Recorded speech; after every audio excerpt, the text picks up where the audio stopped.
You've been doing that so far. Paul has said, I lent my vote to Boris in the last election. At this time, it'll be Keir in the next election. To the working class, Sunak is totally unrelatable. And Val has said he's basically saying the same things as Sunak, except that he's not mentioned tackling the migrant crisis. So Olivia Utley is here in the studio. Sum up for us, Olivia.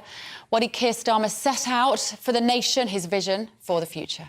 Well, essentially, his top line, the centrepiece of his speech, was this Take Back Control bill, which would... Well, he dresses it up as being a totally new way of doing politics, of making regional decisions. But what it is more devolution, and that was actually trailed a few months ago. So in terms of new stuff in the bill, there wasn't a huge amount.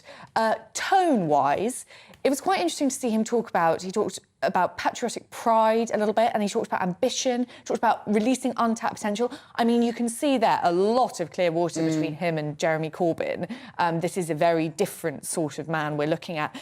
You could definitely see he had confidence. As I said a bit earlier, there was a lot of similarities, really, with the way Rishi Sunak delivered his speech, but you could see a bit of Keir Starmer, the statesman, this time round. Another few sort of interesting nuggets. He didn't, when pressed by The Times, he didn't agree to scrapping tuition fees, which was a pledge of his leadership bid. So that's going to really, that's a really hot issue among Labour members in particular. So it'll be interesting to see how that goes down. He also, very interestingly, didn't talk about what he would do about small boats. He said that he would deal with the problem up source or upstream or whatever, which is what he always says, and talk about doing a deal with the French, which obviously everyone wants but is very difficult to get. But he didn't talk about what he would do with the migrants who come here illegally, which was very different from what Sunak laid out. So in terms of, I mean, sticking plaster politics, clever.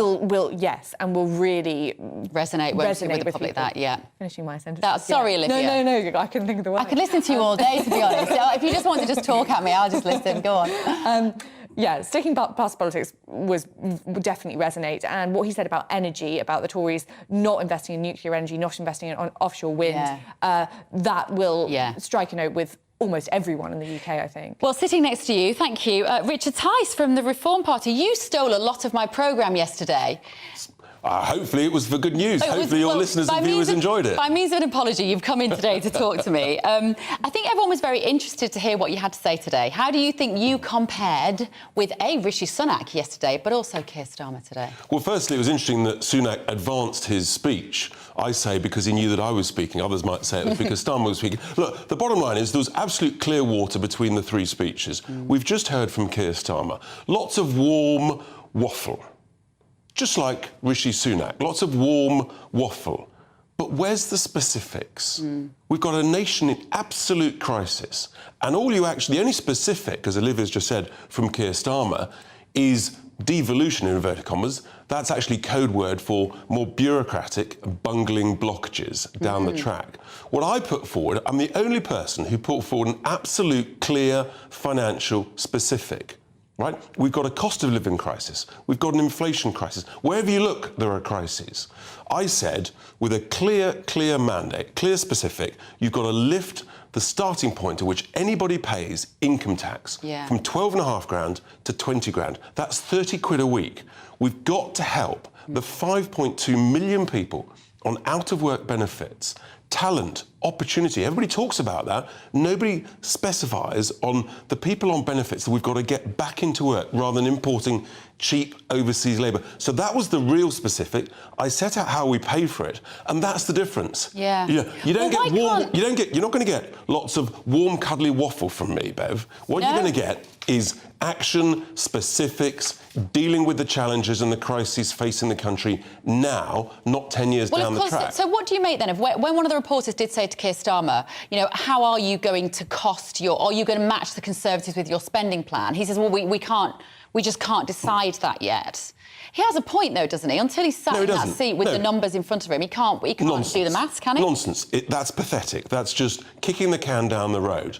We identify what the problem is. We say, right, here's a solution. This is the approximate cost, right? And this is what the government of the day should do. Now, look, the reality is we know that there's probably not going to be a general election for 18, 20 months. But I'm saying, look, this is what needs to happen now. It's like just in the beginning of December, I put forward a clear plan for the health and social care, costed, how you deal with it. I said, for 3 years, all frontline patient-facing staff in the NHS, private healthcare, social care, should have 0 basic rate income tax. That would retain staff, it would attract staff back. Yeah. We haven't got time to train lots of new people. The crisis is now. So I set out the costs, I set out how you deal with it, and I set out how you fund it. There's none of that from the two main leaders. Well, I asked our viewers and listeners to send in some questions for you specifically. I said I would be diplomatic about them, but I don't really need to be, because they really do like you.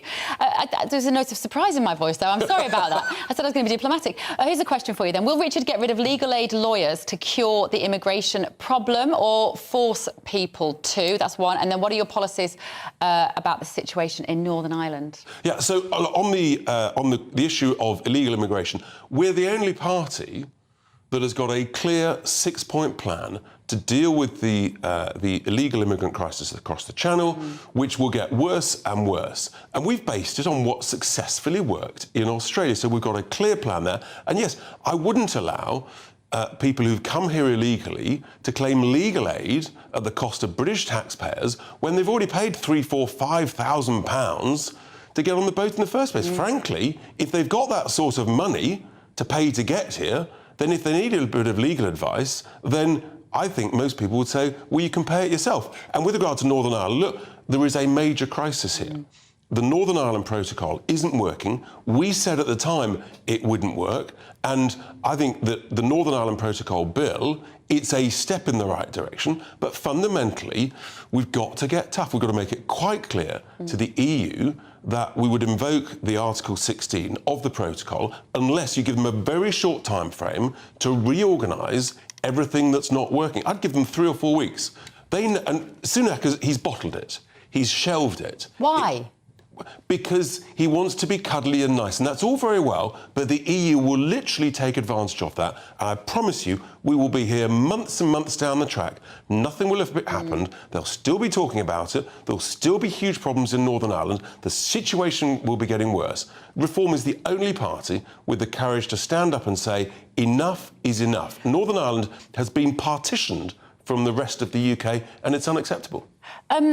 What did you make of... I've heard what you said about Starmer's speech today, and I know you said there's a lot of warm waffle in Rishi Sunak as well, but what did you make of the rest of Rishi Sunak's speech yesterday? What do you think of his idea for maths until the age of 18, for instance? That was a big pull-out headline. It missed the mark. So... Missed the mark? I mean, it's like taking a penalty and kicking it to the sideline, not even towards the goal. I mean, for heaven's sake, there's a national crisis everywhere. And he waffles on about teaching 17, 18-year-old maths when we haven't even got enough maths teachers to teach kids at primary school. We've got to deal with the crisis at hand. If you look at his 5 key things, actually, there was no measurement targets there, really, and he refused to put a timetable on those things. And with regard to the immigration issue, look, at the beginning of last year, the Tories said, under whichever Prime Minister was the leader at the time, I think it was Boris, said, we've got to have a new nationality and borders bill. That would solve the problem. Well, it didn't. So now Sunak says we've got to have another piece of legislation. I think people are tired of listening to this waffle. They want to know if someone's going to actually sort it out. So he refuses to put any detail, any timetable on any of this. And I think people just don't believe it anymore.